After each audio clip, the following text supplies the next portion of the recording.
So, welcome to all. We have discussed in our last lecture about the ionization energy. In class 10th chemistry, में हम पढ़ रहे थे periodic properties,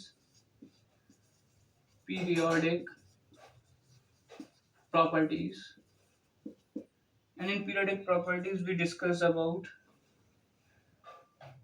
metallic character,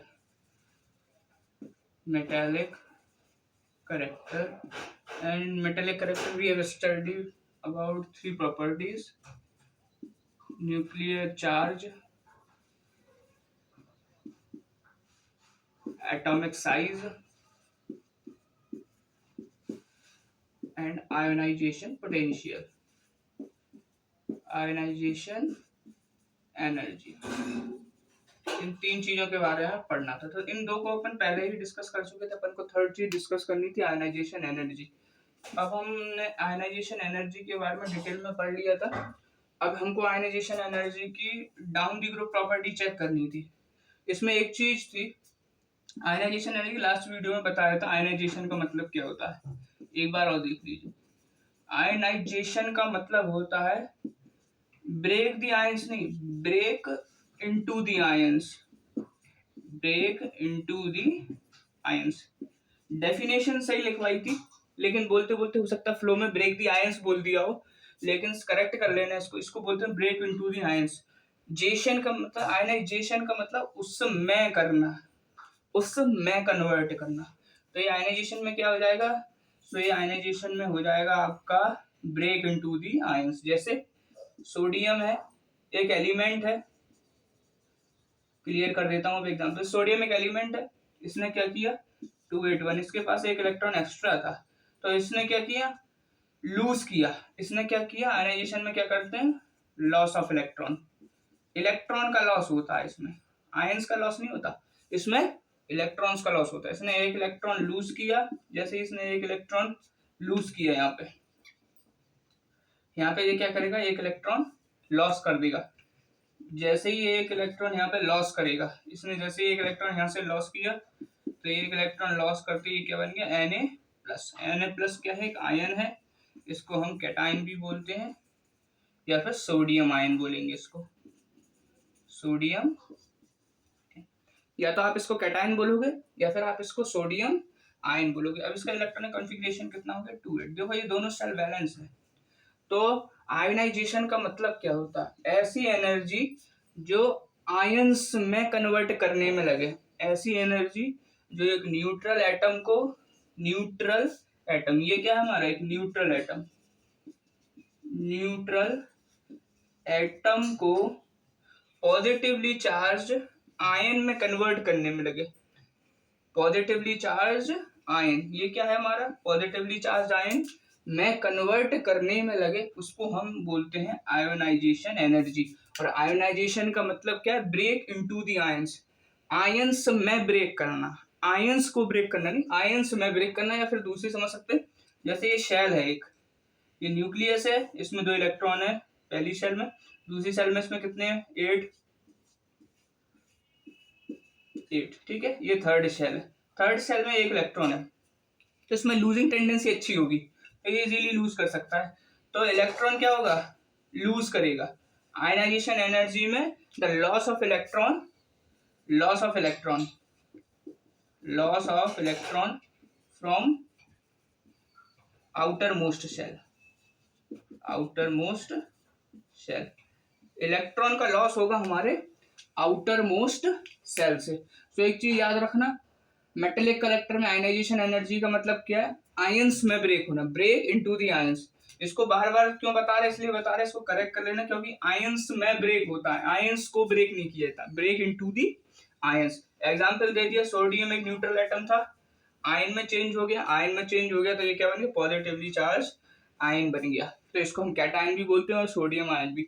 अब बात आती है लॉस के किसका होगा, तो यहाँ पे जो लॉस होगा वो किसका होगा, आयंस का लॉस नहीं होगा, यहाँ पे जो लॉस होगा वो किसका होगा, इलेक्ट्रॉन्स का लॉस होगा, लॉस ऑफ इलेक्ट्रॉन्स। ये हमारा क्या होगा, loss of electron from the outer most shell. जैसे इलेक्ट्रॉन लॉस करेगा, देखो आउटर मोस्ट शेल है, यहाँ से इलेक्ट्रॉन गया तो ये पॉजिटिवली चार्ज होगा। दैट मीन्स आयनाइजेशन एनर्जी में लॉस ऑफ इलेक्ट्रॉन होगा। इतना अपने को समझना है। जो एनर्जी इलेक्ट्रॉन को लूज करने में लगेगी वो आयनाइजेशन एनर्जी और आयनाइजेशन पोटेंशियल होगा। अब अपन आगे इसमें देखते हैं। जो अपन का मेन पार्ट था जो पढ़ना था वो था हमारा डाउन दी ग्रुप। इसमें जो मेन चीज देखनी थी वो थी हमारा डाउन द ग्रुप।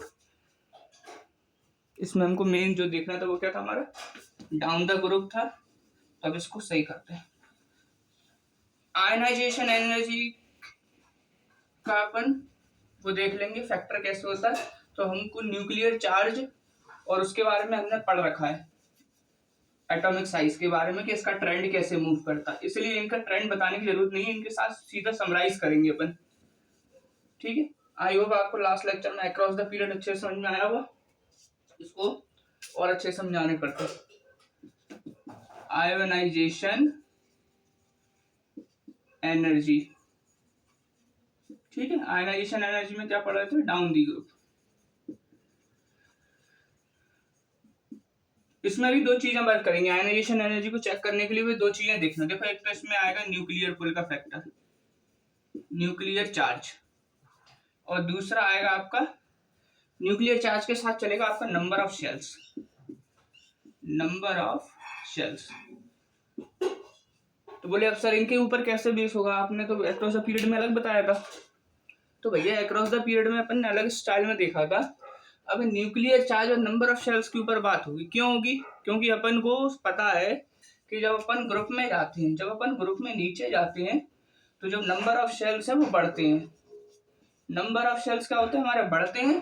और जो न्यूक्लियर चार्ज है अपना, जो न्यूक्लियर चार्ज है वो कम होता है, डिक्रीज होता है। Number of shells increases, nuclear charge decrease. Number of shell increase, nuclear charge decreases. तो अब इनका इफेक्ट आयनाइजेशन एनर्जी पे क्या पड़ेगा? तो आयनाइजेशन एनर्जी जो होगी डाउन दी ग्रुप वो क्या करेगी, डिक्रीज करेगी। आयनाइजेशन एनर्जी क्या होगी डाउन दी ग्रुप, डिक्रीज करेगी। क्यों डिक्रीज करेगी? डिक्रीज का मतलब है कि कम एनर्जी लगेगी। डिक्रीज का मीनिंग क्या होता है, कम एनर्जी लगेगी। बड़े से छोटा चल रहा है, देखो तो कैसे होगा। हमने एलिमेंट लिए फर्स्ट ए ग्रुप की, हमने एलिमेंट्स यूज किए फर्स्ट ए ग्रुप के। हम तीन एलिमेंट्स को लेके बात करेंगे। एक है हमारा सोडियम जिसकी वैलेंसी है 281। एक है अपना लिथियम जिसका है 21। सीक्वेंस में नहीं लगाया, समझा देंगे सीक्वेंस, या फिर चलो इसको सीक्वेंस में ही रख लेते हैं। सीक्वेंस में ये देखो, ये लिथियम हो गया, ये सोडियम हो गया, ये पोटेशियम हो। तीन एग्जाम्पल बहुत है, 21, 281, 2881। फर्स्ट ए ग्रुप के हैं क्योंकि सबके लास्ट ऑर्बिट में हमारे पास एक एक इलेक्ट्रॉन है, इसलिए ये हो गया। अब देखो इधर चेक करते हैं इसका स्ट्रक्चर। देखो ये सोडियम है, सर ये लिथियम है। लिथियम में कितनी ऑर्बिट होंगी, दो ऑर्बिट या दो शेल होंगे। सोडियम में कितने शेल होंगे, 1 2 3। इसमें कितने शेल होंगे, 4 1 2 3 और 4। इसमें कितने, 4 शेल होंगे। ठीक है, अब देखो इसमें सब में दो दो इलेक्ट्रॉन है। पहले शेल में सबके शेल में सबके 2 इलेक्ट्रॉन है। दूसरे शेल में इसके में 1 है, इसके में दूसरे शेल में 8 इलेक्ट्रॉन है।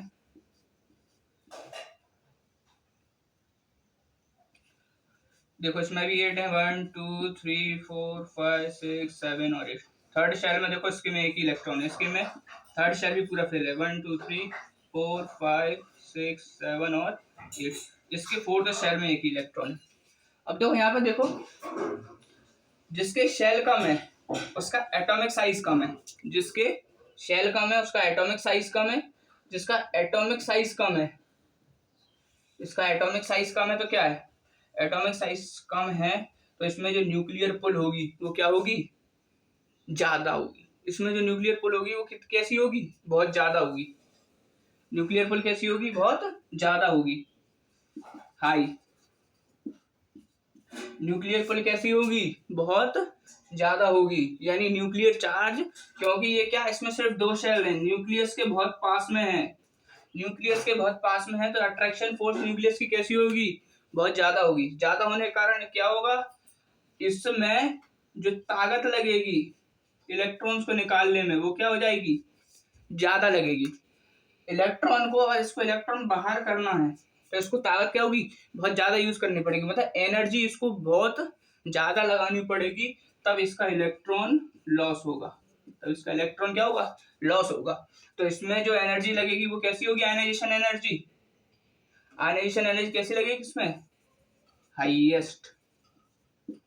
आयनाइजेशन एनर्जी हाईएस्ट लगेगी, इसमें सबसे ज्यादा लगेगी। इन्हीं तीनों के बेसिस पे बता रहे हैं कि किसमें सबसे ज्यादा आयनाइजेशन एनर्जी लिथियम में सबसे ज्यादा लगेगी। अब देखो थोड़ा बगल में आते हैं, ये सेकंड पीरियड था, ये थर्ड पीरियड है। थर्ड पीरियड में चेक करो, देखो इसमें शेल्स बढ़ गए। सेकंड शेल पे जो अट्रैक्शन फोर्स होगी वो ज्यादा होगी, लेकिन थर्ड शेल पे जैसे जाएंगे अट्रैक्शन फोर्स थोड़ी कम हो जाएगी। क्यों, पढ़ा था, इसमें एटॉमिक साइज बढ़ रहा है। एटॉमिक साइज बढ़ रहा है क्यों, नंबर ऑफ शेल्स बढ़ रहे हैं। नंबर ऑफ शेल्स बढ़ रहा है, नंबर ऑफ शेल्स बढ़ने से एटॉमिक साइज बढ़ रहा है। एटॉमिक साइज बढ़ने से जो न्यूक्लियर चार्ज है वो क्या हो रहा है, कम हो रहा है। न्यूक्लियर चार्ज क्या है, कम हो रहा है। क्यों हो रहा है न्यूक्लियर चार्ज कम, क्योंकि फोर्स ऑफ अट्रैक्शन जो थर्ड सेल्स तक है वो डिस्टेंस ज्यादा होने के कारण थोड़ी सी कम हो गई, कम हो गई। तो अब जब डिस्टेंस कम हो गई तो आयनाइजेशन एनर्जी बताओ ज्यादा लगेगी कम लगेगी, डिस्टेंस बढ़ गई, इसको निकालना आसान हो जाएगा थोड़ा सा, इसको निकालना अगर आसान हो जाएगा तो यहाँ पे जो आयनाइजेशन एनर्जी है वो क्या हो जाएगी, थोड़ी सी कम हो जाएगी। तो ये कैसी हो गई, हाइयर, हाइयर हो गई। तो ये कैसी हो जाएगी, हाई है, हाइयर नहीं हाई, इधर समझो हाई हो गई आयनाइजेशन एनर्जी। ये हाईएस्ट का केस है, ये हाई का केस है। और थर्ड पोटेशियम, इसको हम पोटेशियम बोलते हैं। पोटेशियम में चेक करो एक बार, पोटेशियम में क्या होगा, देखो नंबर ऑफ शेल चार हो गए नंबर ऑफ शेल। क्यों, ये फोर्थ पीरियड है। ये कौन सा पीरियड है हमारा, ये फोर्थ पीरियड है। नंबर ऑफ शेल्स 4 हो गए। जैसे ही नंबर ऑफ शेल्स इसमें 4 हो गए तो देखो न्यूक्लियस की सेकंड सेल तक कम थी, थर्ड सेल तक थोड़ी कम थी, फोर्थ सेल तक जो डिस्टेंस है वो बहुत ज्यादा हो गई। नंबर ऑफ शेल्स बढ़ गया, डिस्टेंस बढ़ गई, डिस्टेंस बढ़ने से एटॉमिक साइज बढ़ गया। एटॉमिक साइज बढ़ने से क्या हुआ, जो न्यूक्लियस का अट्रैक्शन फोर्स है वो चौथे वाले तक बहुत कम हो गया। न्यूक्लियर फोर्स जो है फोर्थ तक जाते जाते क्या हो गया, बहुत कम हो गया, क्योंकि अब उसकी रेंज में नहीं रहा वो। अब जब रेंज में नहीं रहा तो इसको निकालने में एनर्जी कम लगेगी कि ज्यादा लगेगी, इसको निकालने में एनर्जी सबसे कम लगेगी। तो इधर एनर्जी कैसी हो गई, लोवेस्ट। इन तीनों के केस में सबसे ज्यादा आयनाइजेशन एनर्जी किस में लगी, लिथियम में, थोड़ी कम सोडियम में, और सबसे कम पोटेशियम में। इन तीनों के केस में जैसे सेवेंथ पीरियड तक जाओगे, अब देखें सेवेंथ पीरियड है, 1 2 3 4 5 6 7 पीरियड तक जाओगे तो सबसे कम लगेगी सेवेंथ पीरियड में, लोवेस्ट। ये पीरियड है, ये पीरियड है, ग्रुप नहीं है, सेवेंथ पीरियड की बात कर रहा हूँ। फर्स्ट ए ग्रुप के अंदर 7 पीरियड तक के जितने भी एलिमेंट है सबसे ज्यादा हाईएस्ट होगी पहले में, हाईएस्ट, हाइयर, हाई, ठीक है, लो, लोअर और लोएस्ट। तो अब इसमें एक ट्रेंड समझ में आया, तो डाउन दी ग्रुप जो आयनाइजेशन एनर्जी होगी, ionisation energy down the group कैसी होगी, ionisation energy down the group decreases. Down the group कैसी होगी, आयनाइजेशन एनर्जी डिक्रीज होगी। आई होप जो टेक्निकली समझाया था तो समझ में आया। अब एक एग्जांपल से समझते हैं तो और जल्दी समझ में आएगा चीजें।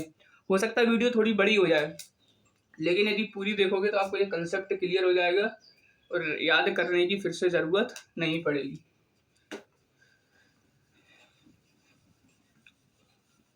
अभी धीरे धीरे चीजों को भी ठीक करें, इसमें एनिमेशन भी लाने की कोशिश करेंगे, प्रेजेंटेशन को भी ठीक करेंगे इसमें। अभी धीरे धीरे लॉकडाउन के बाद हर चीज सही होगी तो आपको और इंटरेस्टिंग लगेगा। इसमें अपन और एग्जांपल्स भी देखेंगे, प्रैक्टिकल एग्जांपल्स का भी यूज करेंगे। केमिस्ट्री किसी भी हालत में बोरियत नहीं करने देगी, कंसेप्ट भी समझ में आ जाएगा और पढ़ने में भी मजा आएगा। इतना समझ में आ गया होगा आई होप। अब एक एग्जांपल से देखते हैं डाउन द ग्रुप में एक एग्जांपल कैसे होगा, ठीक है। आयनाइजेशन एनर्जी एक स्टेटमेंट दिया, डाउन द ग्रुप इंक्रीज, देखो डिक्रीजेस होगी, डाउन द ग्रुप डिक्रीजेस। ये देखो ये है टीचर, एक ही एग्जांपल है, समझ में आया था, और एग्जांपल लेंगे जब नहीं आएगा तो, ठीक है। ये क्या है, टीचर है, इसने क्या किया, एक रो बनाई, 2 रो बनाई, 3 रो बनाई, 4 रो बनाई, 5 रो बनाई, 5 रो तक ही चलते हैं, ठीक है। ये पहली रो है, इसमें सिर्फ 2 ही बच्चे बैठ सकते हैं, तो पहली रो में 2 बच्चे बैठ गए। ये दूसरी रो है, ये कौन सी रो है, सेकंड रो है, इसमें सिर्फ 8 स्टूडेंट फिल हो सकते, सब 8 स्टूडेंट आ गए। ये तीसरी है, इसमें भी कितने आएंगे, 80 स्टूडेंट आएंगे। ये फोर्थ है, इसमें कितने आ सकते हैं, 18 स्टूडेंट आ सकते हैं। और फिफ्थ में भी उन्होंने बोला 18 ही बच्चे बैठ सकते हैं, ठीक। अब देखो एक चीज चेक करते हैं, टीचर्स की रेंज में सबसे पास क्या है, पहली रो है और दूसरी रो है, थोड़ी दूर पे फिर तीसरी है, उससे थोड़ी दूर चौथी है, और उससे फिर सबसे दूर 5वीं रो है, ठीक है। तो अब टीचर की जो रेंज होगी वो सबसे ज्यादा कहाँ होगी, पहली रो में और दूसरी रो में सबसे ज्यादा होगी, सबसे ज्यादा। क्यों, सपोज पहली रो में तो 2 बच्चे बैठे हुए हैं, दूसरी रो में जो एक बच्चा बैठा हुआ है ये टीचर की रेंज में है, कैसा है, टीचर की रेंज में है। अब सपोज ये है क्लास 10th A है जिस, अब दूसरी क्लास है 10th B, 10th B से एक जो फ्रेंड है इसका, इन सबका कॉमन फ्रेंड है ये। अब इसकी कोशिश क्या है, इस कॉमन फ्रेंड का नाम क्या है, आयोनाइजेशन एनर्जी। इस कॉमन फ्रेंड का नाम क्या है, आयोनाइजेशन एनर्जी नाम है इस दोस्त का। क्या करेगा इसमें, अब जो टीचर है ये न्यूक्लियस है आपका, तो ये क्या लगाएगा, ये न्यूक्लियर चार्ज लगाएगा यहाँ पे। ये क्या लगा रहा है, ये भैया ये न्यूक्लियर चार्ज लगा रहा है, ये टीचर है। और ये जो रोज बनी है ये शेल्स हैं, और ये सारे जितने भी इसके दोस्त हैं ये सब क्या है, इलेक्ट्रॉन्स हैं। ये जितने दोस्त बैठा रखे हैं हर रो में ये इलेक्ट्रॉन्स है, ठीक है। तो अब देखो आयनाइजेशन एनर्जी, एक दोस्त है वो दूसरी क्लास 10th B से आता है, तो पहली रो वाले को बच्चे को बुलाना ज्यादा टफ होगा, क्योंकि टीचर तुरंत पकड़ लेगा उसे, भैया हम नहीं जाने देंगे तुमको, तो ये इसके लिए भगना मुश्किल है। दूसरे में देखो, दूसरी रो में क्या है, वो कहता है दूसरी रो वाले को बुलाएगा, फिर चल बोले पहली का नहीं आ रहा तो दूसरी का तो आएगा, तो वह दूसरी को बुलाया, उसने दूसरी रो के बच्चों को बुलाया। तो दूसरी रो को बच्चों को बुलाने में एनर्जी थोड़ी सी कम लगी, लेकिन मेहनत यहाँ तब भी लगेगी, मेहनत यहाँ तब भी लगेगी और बहुत ज्यादा मेहनत लगेगी। क्यों, क्योंकि ये भी टीचर की रेंज में है, टीचर का हाथ आराम से पहुंच जाएगा, उसे पकड़ लेगा कि नहीं भाई तू भी नहीं जाएगा, तुम भी नहीं जाओगे, क्लास चल रही है, क्लास में पढ़ना है, बोले ये खेलने के लिए बुला रहा है, इसके साथ खेलने नहीं जाना है। तो दूसरे में भी क्या लगी, दूसरे सेल में जो दोस्त है उसका, या दूसरी रो में जो दोस्त है, इसको ये बुला रहा है आयनाइजेशन एनर्जी, एक फ्रेंड है, इसके पास जाने में इसको बहुत मेहनत लगेगी और इसको बुलाने में बहुत मेहनत लगेगी। मतलब इसको बहुत मोटिवेट करना पड़ेगा, भाई तू आ जा, रे क्या करेगा पढ़ के, क्या होगा, मतलब ये इसको कितना मोटिवेट, इतनी इसको एनर्जी लगानी पड़ेगी, इसको समझाने में वो सबसे ज्यादा होगी। क्यों, क्योंकि ये टीचर की रेंज में, इसके लिए निकलना मुश्किल है, तो इसको समझाने में सबसे ज्यादा ताकत लगी किसको, सेकंड रो के बैठे हुए एक बच्चे को समझाने में, अपने दोस्त को बुलाने में सबसे ज्यादा आयनाइजेशन एनर्जी लगी सेकंड रो में। थर्ड रो में चलते हैं, अब जो थर्ड रो में बैठा हुआ है उसकी टीचर से थोड़ी डिस्टेंस कम है, थर्ड रो में भी एक बैठा हुआ है, अब उसकी डिस्टेंस टीचर से क्या है, थोड़ी सी कम है, कम है। तो अब इसको पता है कि दूसरे को तो सर पकड़ लेंगे, तीसरे को सर चला ही सकते हैं, बस पकड़ लेंगे भी तो 2 रो क्रॉस करके पकड़ना पड़ेगा, तो एनर्जी थोड़ी कम हो जाएगी। तो बोले इसको बुलाने में हमें मेहनत दूसरे वाले से कम लगेगी। आयनाइजेशन एनर्जी, एक दोस्त है वो कहता है कि तीसरे रो में बैठे हुए फ्रेंड को बुलाने में एनर्जी कम लगेगी, इसको मोटिवेट करते हैं अपन कि तू आ जा भाई बाहर, तो ये इसको भी बुलाने की कोशिश करता है, तो लेकिन ये भी बाहर नहीं आ रहा, टीचर इसको भी रोक रहा है। तो इसके कंपैरिजन, इसको भी बुलाने में पहली और दूसरी रो के कंपैरिजन में जो बच्चे बैठे उनको बुलाने में एनर्जी ज्यादा लगती है, और तीसरी रो में जो बच्चा बैठा उसको मोटिवेट करने में एनर्जी थोड़ी कम लगी। क्यों, क्योंकि टीचर की रेंज से वो थोड़ा दूर है और तीसरी रो में बैठा हुआ, तो डिस्टेंस ज्यादा हो गई। डिस्टेंस ज्यादा होने के कारण उस टीचर का जो फोर्स है वो कम हो गया, फोर्स कम होने के कारण जो एनर्जी जो लगी उसकी बुलाने में वो भी क्या हो गई, कम हो गई, ठीक। अब वो चौथी रो में आया, उसे ये पता अब तो टीचर की रेंज से बहुत दूर है, ये तो बहुत दूर है, मतलब टीचर को 3 रो क्रॉस करके पकड़ना पड़ेगा इसको यदि रोकना है तो तो टीचर की रेंज से बहुत दूर है, इसका मतलब टीचर की एनर्जी अब ज़्यादा लगेगी उसको रोकने में। टीचर की एनर्जी क्या लगेगी उसको रोकने में, बहुत ज़्यादा लगेगी। लेकिन यहाँ पर टीचर की फोर्स ज़्यादा अप्लाई नहीं हो पाएगी, टीचर की फोर्स ज़्यादा नहीं अप्लाई हो पाएगी। तो इस केस में क्या होगा, जो आयनाइजेशन एनर्जी, जो एक दोस्त है जो चौथे रो के दोस्त को बुला रहा है, इसको बुलाने में कम एनर्जी लगेगी इसकी।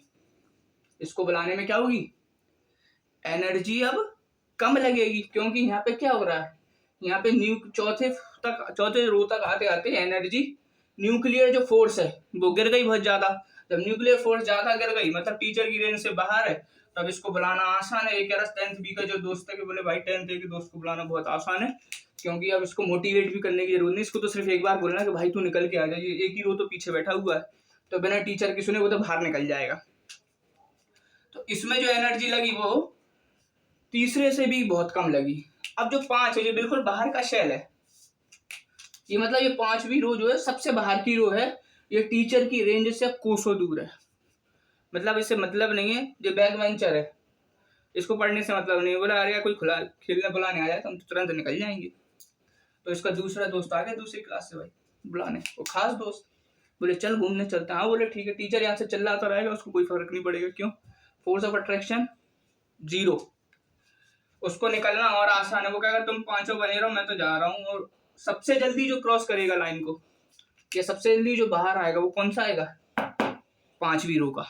तो 5वीं रो का जो होगा वो और जल्दी बाहर निकल जाएगा, क्यों, क्योंकि साइज बढ़ गई, दूरी बढ़ गई, और इसे सुनाई भी नहीं दे रहा। वो कह रहा भाई तू टेंशन नहीं ले, मैं आ रहा हूँ, तुझे बोलने की जरूरत नहीं, तू तो सिर्फ ये बोल दे कि आ जा। तो उसने कहा ये सही है, ये सही है। बोले 5वीं रो में बिल्कुल भी नहीं लगी मेहनत बुलाने में, 5वीं रो में लड़के को बुलाने में, यानी दोस्त को बुलाने में मेहनत बिल्कुल नहीं लगी। तो जो आयनाइजेशन एनर्जी रही यहाँ पे वो सबसे लोएस्ट रही। तो इस ट्रेंड को देख के एक चीज समझ में आती है, ionisation energy decreases down the group. Ionisation energy है वो डाउन द ग्रुप डिक्रीज करेगी, क्यों, सबसे ज्यादा होगी सेकंड सेल में, फिर उससे कम थर्ड, फिर सबसे कम जो होगी फिफ्थ, फिफ्थ से कम सिक्स्थ, सिक्स्थ से कम सेवेंथ में। So ionization energy down the group decreases. Decreases का मतलब क्या होता है, सबसे बड़ा सबसे ऊपर, सबसे छोटा सबसे नीचे। ठीक है, ये डिक्रीजेस की कहानी हो गई। ये था अपना आयनाइजेशन एनर्जी के बारे में। आई होप आपको आयनाइजेशन एनर्जी में across the period down the group अच्छे से समझ में आया होगा। अब नेक्स्ट लेक्चर जो है अभी अपना, उसमें हम पढ़ते हैं इन तीनों को कंबाइन करके कि मेटेलिक कैरेक्टर पे क्या इफेक्ट पड़ेगा इसका, और ये अपना मेटेलिक कैरेक्टर यहाँ से कंप्लीट हो जाएगा। इसके बाद अपन अपने नेक्स्ट पीरियोडिक प्रॉपर्टी को स्टार्ट करेंगे। आई होप आपको इतना समझ में आया होगा। अच्छा लगा वो वीडियो तो लाइक करें, सब्सक्राइब करें, शेयर करें। Thank you.